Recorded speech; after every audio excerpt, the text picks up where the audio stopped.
Welcome to The Business Coach, a show in which you want to help entrepreneurs better their businesses. My name is Ian Dennis, and tonight on the show we're going to be exploring the pastry business. Everything made up of flour, cakes, pies, samosas, all these particular intricacies around this particular pastry business, we're going to be looking at it. On the first half, I'm going to be meeting up with Belinda, who runs Fred's Kitchen. I want to find out her journey in this business and what exactly are some of the challenges she's been experiencing. And after the break, I'm going to be linking up Belinda to Wangeshi of Pastry Pleasures. So welcome to the show. Belinda, welcome to the show. Thank you. Literally, you should be the one welcoming us because you're literally in the You're house. welcome. Should be the other way around. Okay, you're welcome. So your name is Belinda, but your business it's called Fred's Kitchen. Yes, my business. Yes, name is quite Fred's Kitchen. quite a difference. Why exactly? Why do you call your business Fred's Kitchen? So I called it Fred's Kitchen after my dad, who is late, and mostly because the idea of the business from like inception was mostly his idea. So I decided to honor that by naming my business after him. Interesting. Yeah. Take me through, as in the business from him. As in, did you used to run the business? Did you start a similar business? He did have a similar business, but before he started, he loved pastries. Like for himself, he loved to eat pastries, and He used to make pastries? he would. Yeah, when we were younger, he would. But by the time I was in high school, such a rare dad. I know. I know. Yeah, he'd make us pancakes and just a lot of things. So he got he started loving cakes and all that. So when I was in high school, after I finished high school rather, he took me to school, to a baking school, because he wanted me to bake from the house for him as often as he would want. Very selfish. Yes. Yeah, so he paid that. I went to school, and at that time I did it just so we could bake in the house and have something nice to eat from the house. But later, he started the cake business himself. He would supply cakes in Eldoret, Kitale, and those areas. So I got the idea, let's say, basically from him, because he'd do it, but then I wasn't doing business because I was in campus. So after we lost him in 2016, thank you, I decided I wanted to take up after him, but I couldn't do it full time and like how he'd do it because I was still in school. So I talked to my mom and asked her if she could finance because I didn't have money, and my mom was like, yeah, if you can balance school and business, then go ahead. Yeah. So let me before we get into how exactly you got into your business, because I know girls and their dads usually such a tight relationship. Yeah, it's like us and our moms. They're the opposite. What exactly did you learn from Dad when he was alive, from his experiences in business? What are some of the lessons that literally struck you? The biggest of them all, I would say, was for business you have to be a risk taker. My dad was a risk taker. He would try one, it will fail, pick up another one, it will fail, and another one that will probably fail. Yeah, he did. So and he used to tell us, for you to become successful in business, you have to take a risk. You have the idea, go for it. If it doesn't work out, that's a bad one. Yeah, well and good, pick another one, and just like that. So mostly, yeah, he was a risk taker, and he was very committed to projects that he'd set out to do. And in this particular business, I always know for you to ever scale up, it's a bit capital intensive in terms of getting the ovens and all that stuff, because you cannot be using a Jiko forever. Yeah, it's true. In the modern times, I can try to imagine you cannot be using a Jiko each and every time to fulfill an order. So how did you raise the capital from it? Source of capital, even since the inception of the business, has been my mom. I would say I've had very supportive parents. So when I told her this is what I want to do, she was like, well, sit down, do a budget, let me know what you'd need, and then I'll try and help the much I can. So I did a small budget, I gave to her, and she funded me for the better part. And then I got mostly the things that I really, really needed. And then from there, I would build up pole from the money that I'd get from the business. I'd get something else and add one, just like that. So then take me through how the process now growing Fred's Kitchen. So how is it? What kind of services did you start? Because I know I can see probably from what you've displayed here, there are quite a number of pastries. There's a cake, there's a pie, there's a samosa. Yeah. What exactly do you specialize in as Fred's Kitchen? Mostly baking, any pastry products. That's cakes and samosas and these pies.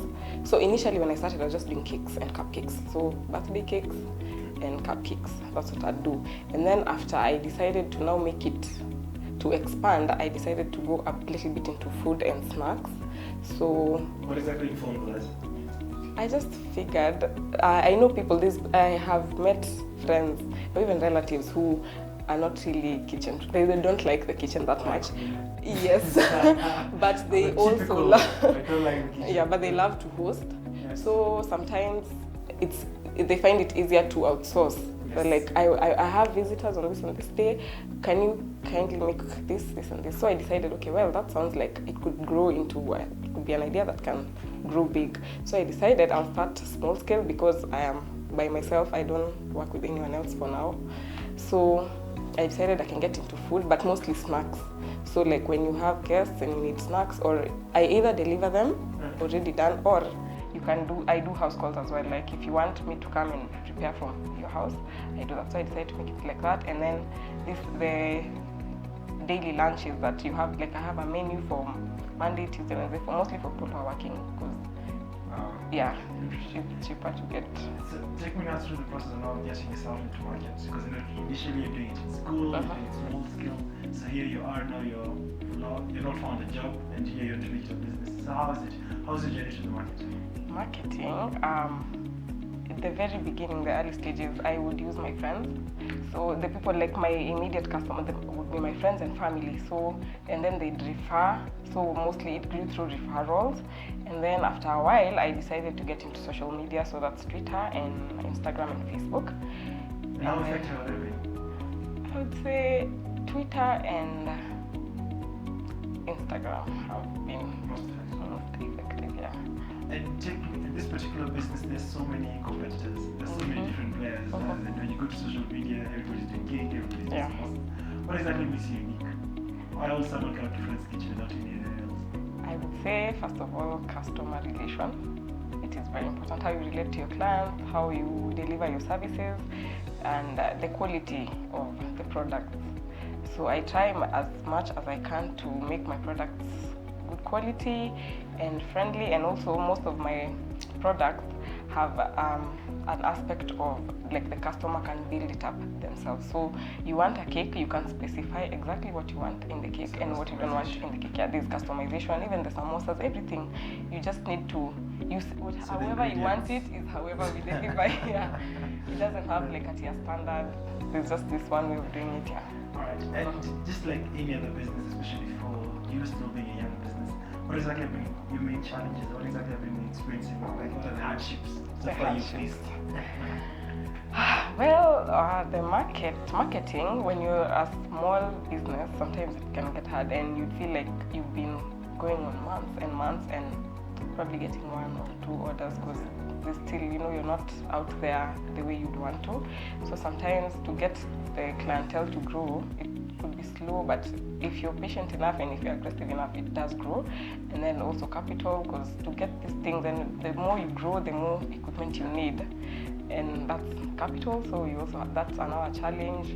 And then I guess mostly, let me say, with cakes particularly, the delivery of these cakes can be a hassle because they're very delicate.